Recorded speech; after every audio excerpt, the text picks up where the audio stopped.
Late autumn, 1945. Tokyo is quieter than it has ever been. The air carries the smell of damp wood and ash, remnants of fires that burned months earlier but never fully left the city. Inside a requisitioned government building, sunlight filters through papered windows, landing softly on a long wooden table. On it lies a small stack of clothing. Plain dresses, wool sweaters, undergarments folded with unfamiliar care.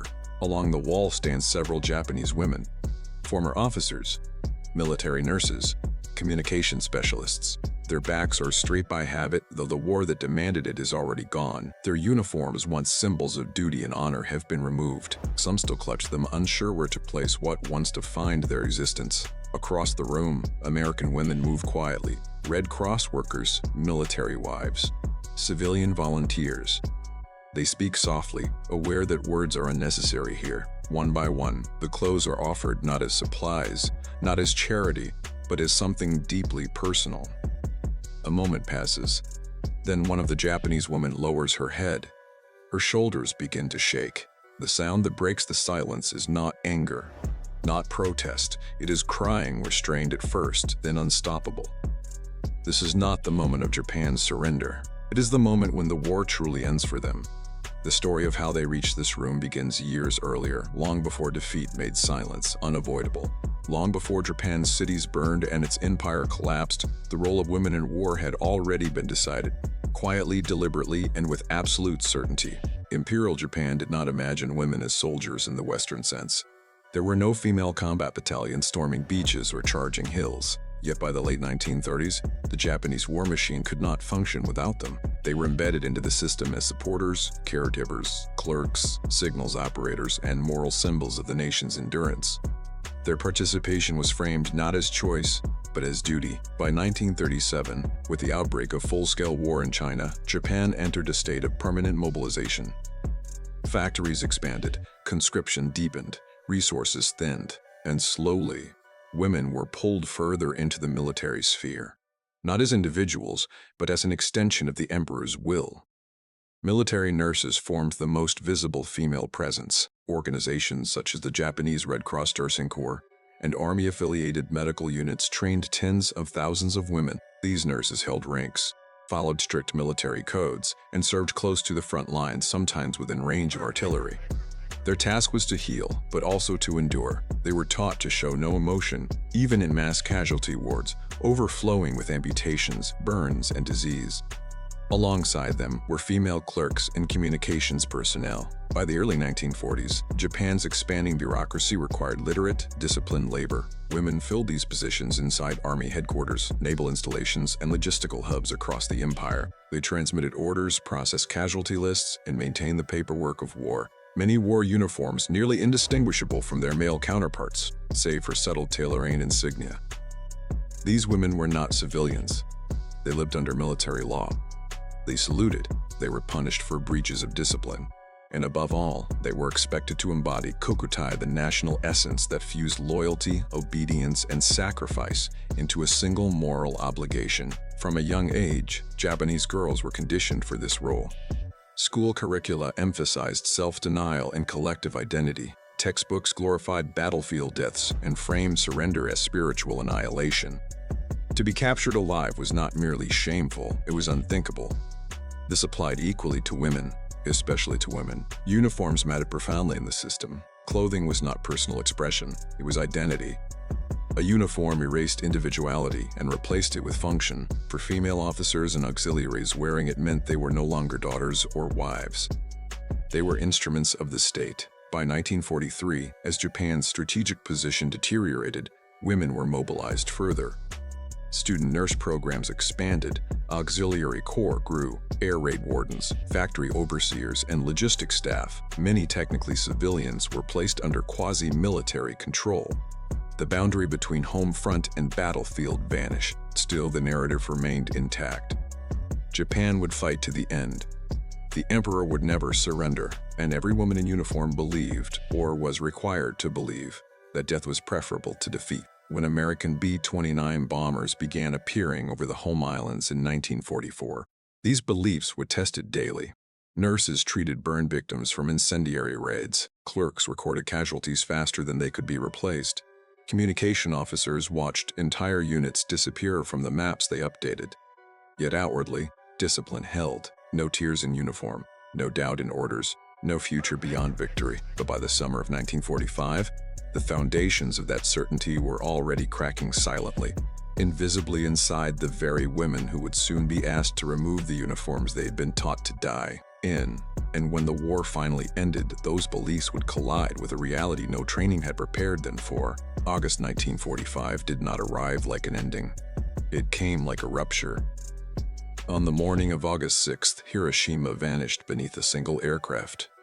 3 days later, Nagasaki followed. Between those two moments, Japan's remaining military structure, already hollowed by blockade, firebombing, and attrition, lost its final argument for continuation. When Emperor Hirohito's recorded voice was broadcast on August 15, many Japanese women in uniform heard it while on duty, standing at attention, unsure whether they were allowed to breathe. The announcement did not use the word surrender. It spoke instead of enduring the unendurable. For female officers and auxiliaries, the implication was devastating. Their entire identity had been built on the certainty of victory or death. Now, they were alive, and the war was over. In the days that followed, confusion spread faster than fear. Military units received fragmented orders. Some disbanded immediately. Others waited, unsure whether the broadcast had been real. Women were told to remain in place, then told to return home, then told to report for processing. Uniforms were to be kept, then destroyed, then surrendered. By early September, the American occupation began in earnest. Supreme Commander for the Allied Powers General Douglas MacArthur established a vast administrative apparatus designed to demilitarize Japan without triggering mass resistance. Millions of soldiers had to be disarmed, cataloged, and sent home. Among them were tens of thousands of women. Female military personnel were handled differently from men, but not exempted from scrutiny. Nurses, clerks, and communications officers were required to report to designated centers. There, American officers, often with translators, recorded their names, ranks, and duties. Weapons were rare among them, but documents, uniforms, and insignia were confiscated. For many women, this was the first time they were addressed by a foreign authority as individuals rather than as extensions of a unit. It was disorienting. They were no longer assets or support elements. They were people to be processed, assessed, and released. Conditions varied by location. In some areas, Japanese administrators continued to manage the process under American oversight. In others, U.S. personnel handled everything directly. The common thread was uncertainty. Women who had spent years in rigid hierarchies now existed in a vacuum, stripped of rank but not yet given a new role. Cultural expectations intensified the shock. In Japanese society, defeat carried gendered consequences. Male soldiers might return as broken veterans. Female officers returned as anomalies, women who had stepped outside traditional domestic roles, only to find those roles waiting for them again, unchanged. Many were young, some barely in their 20s. Their adult lives had been defined entirely by war. They had no civilian clothes, no savings, no clear future. Some were housed temporarily in barracks or converted schools. Others were sent to family homes that no longer existed, destroyed in air raids. American policy toward Japanese women was cautious but pragmatic. They were not viewed as combat threats. Instead, they were seen as potential stabilizing figures in a shattered society. Medical personnel in particular were encouraged to continue working under occupation supervision. Others were offered vocational retraining or quietly dismissed from service. It was within this environment that American women entered the picture. They arrived not as occupiers in the formal sense, but as nurses, relief workers, missionaries, and military dependents. Many were attached to the Red Cross or civilian aid organizations. They were instructed to help rebuild, to soften the image of occupation, and to provide basic humanitarian support. Few of them had ever seen the women they were now meant to assist. Fewer still understood what it meant to lose not just a war, but an entire identity. Language barriers limited conversation. Cultural differences deepened silence. Yet in shared spaces, hospitals, aid stations, processing centers, something unexpected began to occur. American women noticed the condition of their former enemies. The worn uniforms. The lack of personal clothing. The way Japanese women stood rigidly even when told to sit. They noticed how carefully they folded garments, how hesitant they were to accept anything offered, and so, sometimes officially, sometimes informally, clothing was gathered. Simple garments, dresses, coats, undergarments, items that had nothing to do with war. When these clothes were finally placed on tables and offered to Japanese female officers, the gesture carried a meaning no policy document had anticipated, because to accept them meant more than survival. It meant letting go of the last barrier between who they had been and who they were now forced to become. That moment would soon arrive. For years, discipline had been their armor. Japanese female officers were trained to control every outward sign of emotion. Pain was private. Fear was weakness. Tears were unacceptable, especially in uniform. Many had worked 12-hour shifts in hospitals overflowing with the wounded, recording deaths without hesitation, stitching bodies shattered beyond recognition. Others spent nights relaying messages that sent entire units to their deaths. Through all of it, they remained composed. Now, standing in processing rooms under occupation, that structure was gone, without orders to follow, without ranks to protect them. Emotional restraint became harder to maintain. Silence stretched. Hands trembled. Eyes fixed on the floor. The smallest gestures, a raised voice, an unexpected kindness, could fracture composure built over years. The crying that followed the offering of clothes was not sudden hysteria. It was cumulative. It carried exhaustion, shame, relief, and grief in equal measure. These women were not mourning the loss of fabric.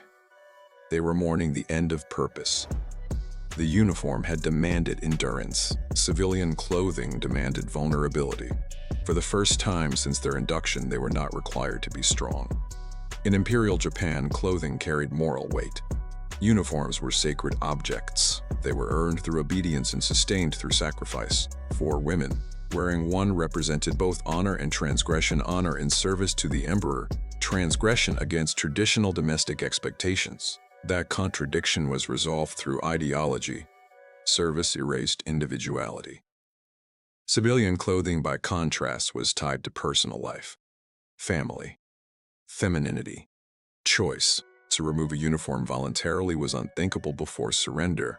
Many women had been instructed to destroy theirs rather than allow capture. Some had slept in them for years, believing death might come at any moment. Now American women were offering dresses, soft fabrics, practical garments without insignia, clothing meant to be lived in, not died in. Accepting them required an internal shift. It meant acknowledging that the war was truly over, that the emperor no longer required sacrifice, that survival, not honor, was now the goal. For some, this realization struck with overwhelming force. The American women in these rooms did not wear weapons. They did not give orders. Many wore plain skirts or Red Cross uniforms. They smiled gently. They spoke slowly, often through interpreters. Their presence contradicted everything Japanese propaganda had promised. They were supposed to be cruel, arrogant, contemptuous. Instead, they folded clothes carefully. They met eyes. They waited. This was the first time many Japanese female officers had interacted with Americans as equals or even as caretakers. The power imbalance remained, but it was softened by gender, by proximity, by shared humanity. When the tears came, American women did not recoil. They did not celebrate. They stepped back. Some bowed awkwardly, mimicking gestures they had observed. Others simply stood still, allowing the moment to exist without interruption. In that silence, the enemy dissolved into something else, and as the emotional weight of defeat shifted from abstract to personal, deeper layers of this encounter began to surface, layers shaped by psychology, gender, and the long aftermath of total war. The American women present were not trained for moments like this. Most were volunteers or professionals whose wartime roles had been shaped by efficiency rather than intimacy. Red Cross workers were accustomed to distribution. Nurses were trained to maintain distance. Military wives often lived on the edges of war, not at its emotional center. Yet here, in converted offices and aid stations, they found themselves confronting defeat at its most personal level. Many later recalled how quiet the rooms became, how the Japanese women avoided eye contact at first, how their posture remained rigid even when no one demanded it. The Americans understood, instinctively, that they were standing inside something fragile. They had been instructed to assist in rebuilding trust, but no briefing had prepared them for the emotional release that followed such a simple act. Offering clothing was not an official gesture of reconciliation. It was practical, necessary, and deeply human. Some American women hesitated, unsure whether the gesture might be interpreted as insult or dominance. Others moved forward gently, encouraged by translators or Japanese administrators who nodded in approval. When tears came, many Americans later described feeling a sudden reversal of roles, not conqueror and conquered, but witness and participant in grief. It altered how they viewed the occupation. Japan was no longer an abstract enemy nation. It was composed of individuals, many of them women, who had also been consumed by a system that demanded obedience above all else. For Japanese female officers, the encounter accelerated a psychological process already underway. Imperial ideology had framed the world in absolutes. Loyalty was virtue. Surrender was annihilation. The emperor was eternal. America was corrupt and merciless. Every belief was reinforced through repetition, ceremony, and punishment. The war's end shattered that structure overnight. The presence of compassionate American women introduced a contradiction the mind struggled to reconcile. If the enemy could be kind, then the ideology had been incomplete. If survival was possible without dishonor, then death had not been necessary. These realizations carried immense psychological weight. Crying, in this context, was not weakness. It was release, the body responding before the mind could organize explanation. Years of suppressed fear and guilt surfaced all at once. Some women later described feeling as if they were waking up. Others experienced profound shame not for defeat, but for having believed so completely. The clothing exchange marked the point where denial gave way to acceptance. They were no longer soldiers awaiting orders. They were individuals facing an uncertain civilian future. World War II consumed women in ways history often struggles to record. In Japan, total war had erased the boundary between battlefield and home. Women were mobilized, regulated, and disciplined with military rigor, then discarded when the system collapsed. Their suffering rarely appeared in official casualty figures. The moment when Japanese female officers accepted civilian clothes symbolized a broader global transition. Women who had carried nations through crisis were now expected to disappear back into private life. Their authority, their trauma, and their sacrifices were inconvenient in peacetime narratives. Yet these moments, quiet, unrecorded, deeply emotional, shaped the post-war world just as much as treaties and tribunals.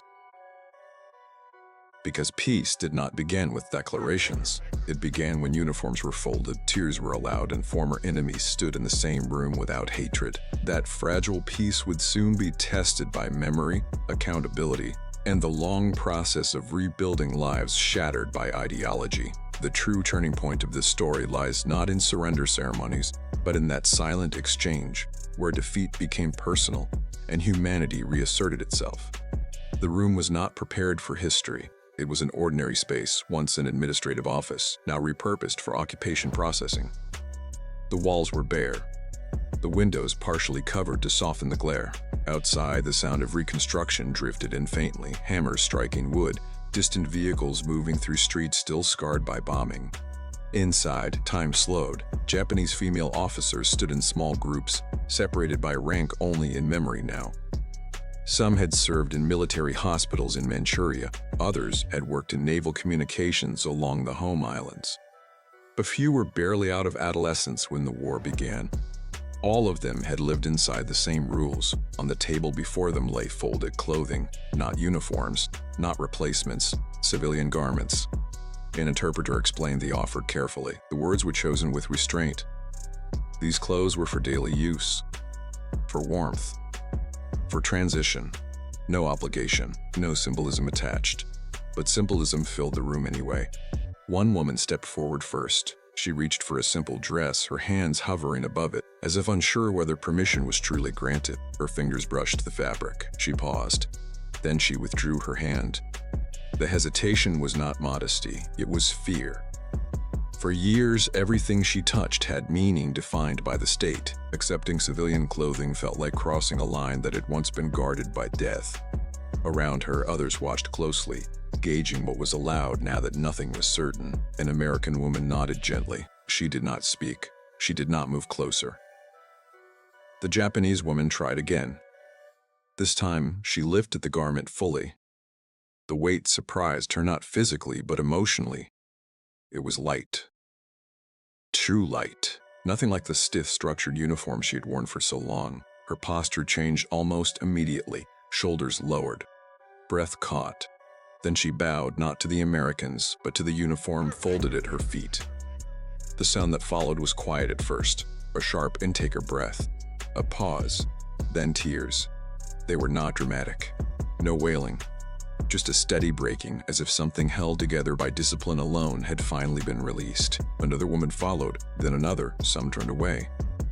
Others covered their faces with their sleeves, instinctively reverting to habits formed under military regulation. The American women did not interrupt.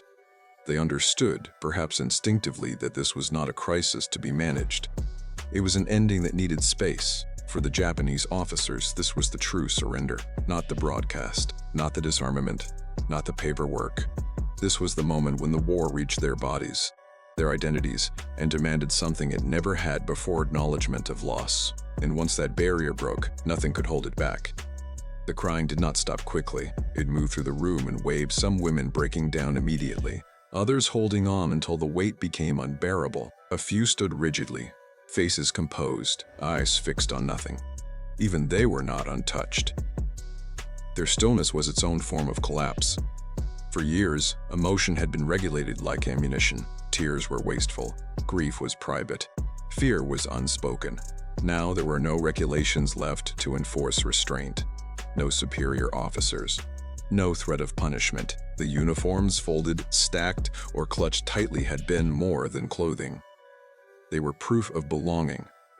They had provided clarity in a world defined by command and obedience. Without them, these women faced an undefined future. American women observed this quietly. Some later described the instinct to reach out, then stopping themselves. Touch, they understood, could mean different things across cultures. Instead, they offered space, time, presence without intrusion. In Japanese culture, public displays of grief were not unheard of, but they were structured: funerals, memorials, rituals. This grief had no ceremony, no script. It was raw and unsanctioned. For the officers crying, the realization was devastatingly simple. They had survived a war that had taught them survival was shameful. They had outlived an ideology that promised meaning only through sacrifice. And now, standing before women from the nation they had been taught to hate, they were being offered something that had no place in wartime logic: care without condition. This contradiction was unbearable for some. It forced a reckoning not just with defeat, but with belief itself. If the enemy could show compassion, then perhaps the war had demanded too much. If civilian life was still possible, then the years of preparation for death had been built on a lie. No one said this aloud. It unfolded internally, quietly, behind tears and lowered heads. Translators later noted the words some women whispered to themselves: apologies, regrets, names. Others said nothing at all, unable to articulate the collapse of a worldview that had once felt unbreakable.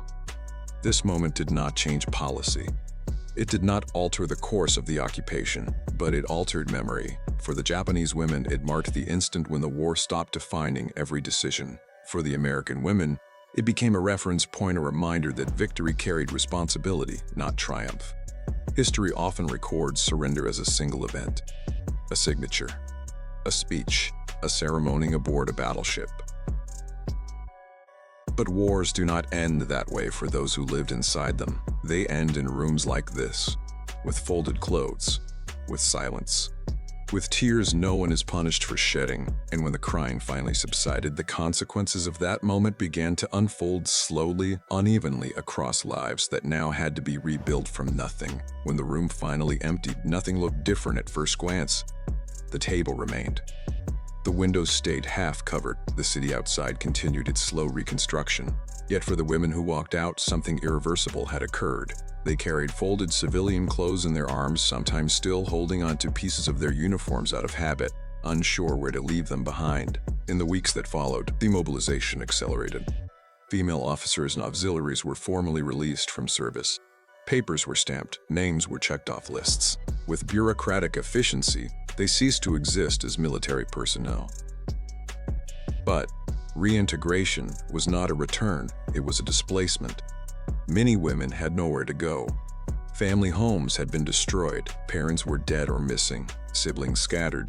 Cities like Tokyo, Osaka, and Yokohama were fields of rubble. Some women slept in temporary shelters, others in overcrowded relatives' homes, their former rank meaningless in civilian life. Those who had served as nurses were often retained temporarily under occupation supervision. Hospitals were overwhelmed with malnutrition, disease, and untreated injuries. Their skills were needed, even if their service was no longer honored. They wore simple work clothes now, indistinguishable from civilian staff. Their previous authority quietly erased. For others, especially clerks and communications officers, the transition was abrupt. Office work disappeared overnight. Military bureaucracy was dismantled. Jobs promised by the state vanished with it. Vocational training programs existed, but they were limited and often prioritized men. Social judgment followed swiftly. Women who had lived in barracks, worked alongside male officers, or remained unmarried during the war were viewed with suspicion. Their service, once praised as patriotic, now made them uncomfortable reminders of a defeated past. Some tried to hide their history. Uniforms were burned, buried, or discarded. Medals were wrapped in cloth and hidden in drawers. Memories were rarely shared, even within families. Yet for many, the moment with the American women lingered. It became a reference point in memory, a rare instant when they were seen not as soldiers, not as symbols, but as individuals in need. In memoirs written decades later, some described it as the first time they felt allowed to grieve. Others recalled it as the moment they understood survival itself could carry dignity. American occupation reports rarely mention these encounters directly. They appear only in fragments, notes about clothing shortages, morale, or women's aid programs. Official history had no category for tears caused by kindness. But informally, the impact was real. American women involved often carried the memory home. Some wrote letters describing the experience. Others spoke of it quietly as something that complicated the idea of victory. For Japanese women, the aftermath unfolded over years. Some married, some remained single, choosing independence in a society reshaped by defeat. A few became educators or nurses under new democratic institutions. Others lived with unresolved trauma, their wartime identities never fully acknowledged. The exchange of clothes did not erase suffering. It did not absolve responsibility, but it disrupted a cycle of dehumanization that total war had enforced. And as Japan moved forward, drafting a new constitution, redefining gender roles, rebuilding cities, the echoes of that moment continued to shape lives in ways statistics could never capture. The longer-term consequences of these encounters would only become visible with time, memory, and reflection. The years after 1945 transformed Japan in ways the war's participants could hardly imagine. Cities rebuilt, industry restarted, and political systems were overhauled under the supervision of the Allied occupation. But for the women who had once worn uniforms, the personal reconstruction was far more complex. Many former female officers eventually reintegrated into civilian life, but the adjustment was fraught. For some, the trauma of war and surrender persisted. They had been trained to embody discipline and obedience. Suddenly, those traits had no purpose. The uniforms they had clung to, symbols of identity, honor, and order, were gone, replaced by ordinary clothing and ordinary expectations. Accepting these garments in 1945 was the first tangible step toward reclaiming a life without rigid hierarchical demands. Occupation authorities implemented sweeping reforms that affected women directly. Education was restructured to include democratic ideals. Former military personnel, particularly those who had served in support roles, were encouraged to find work in healthcare, education, and civil services. Yet the psychological weight of indoctrination and societal expectations could not be removed by policy alone. Some women became reluctant participants in post-war society, their former status as officers carrying a stigma that lingered quietly in neighborhoods and workplaces. Memoirs, letters, and oral histories from the post-war period reveal the enduring impact of that moment with American women. Those who received clothing remembered it as an act of unexpected humanity. They described the vulnerability it allowed and the realization that survival, once dishonorable in their training, was not shameful. In many cases, it marked a turning point where fear and rigidity gave way to reflection and adaptability. The American women involved often carried similar impressions. They witnessed a paradox. Enemies who had been indoctrinated to fear and hate them were capable of profound emotional release when offered empathy. This challenged assumptions about wartime morality and the rigid categories of victor and vanquished. Reports filed in occupation records hinted at improved morale, compliance, and cooperation among female former officers, though such details were never emphasized in official histories. Historically, the gesture of offering clothes might appear trivial, yet it encapsulated the intersection of ideology, gender, and human resilience. It demonstrated how the symbols of power, uniforms, ranks, and authority could be dismantled by a simple act of care. For these women, civilian clothing represented not only comfort, but liberation from the psychological chains of militarism. Over the decades, scholars have analyzed such moments to understand the broader social impact of occupation and demilitarization. They show how everyday gestures, clothing, conversation, attention helped rebuild a society fractured by total war. The story of these women underscores that the end of conflict is not only about treaties and weapons, but also about gestures that restore humanity and dignity. And as the last of these former officers navigated post-war Japan, the memory of that moment lingered, quietly bridging the chasm between two nations. It would not appear in textbooks as a decisive event, yet it shaped lives, perspectives, and understanding of peace in ways that official histories often overlook. The ultimate reflection, the philosophical closure, emerges from this quiet truth. War ends not merely when weapons are silenced, but when the human spirit begins to breathe freely again. War is often measured in statistics: territory gained, cities destroyed, soldiers killed. Yet the story of these Japanese female officers reminds us that the human cost extends far beyond numbers. It lives in silence, in gestures, in tears shed behind closed doors. In a quiet room, long after surrender had been declared, folded clothes became more than fabric. They were a lifeline between two worlds: the disciplined obedience of wartime Japan and the uncertain freedom of peace. They symbolized survival, compassion, and the fragile reclamation of identity after ideology demanded its totality. The act of receiving clothing from American women was not just practical, it was profoundly transformative. It forced a reckoning. The enemy could be humane, defeat was survivable, and life could continue without the constant shadow of shame. For those officers, it was the first time they could mourn, reflect, and simply exist without the weight of the uniform defining every movement. History often forgets moments like this. They leave no grand monuments, no treaties, no headlines, yet they shape the human heart and, by extension, the course of society. They remind us that the end of war is not solely marked by military victory, but by gestures that restore dignity and humanity to those who once lived under its crushing weight. In the quiet aftermath, these women found themselves again not as officers, not as instruments of a failing empire, but as individuals capable of grief, resilience, and renewal. The uniforms they had shed symbolized the end of one world and the fragile beginning of another. And so, the war truly ended not with surrender, speeches, or paperwork, but in rooms where tears flowed freely, where kindness bridged the gap between former enemies, and where humanity quietly reclaimed its place.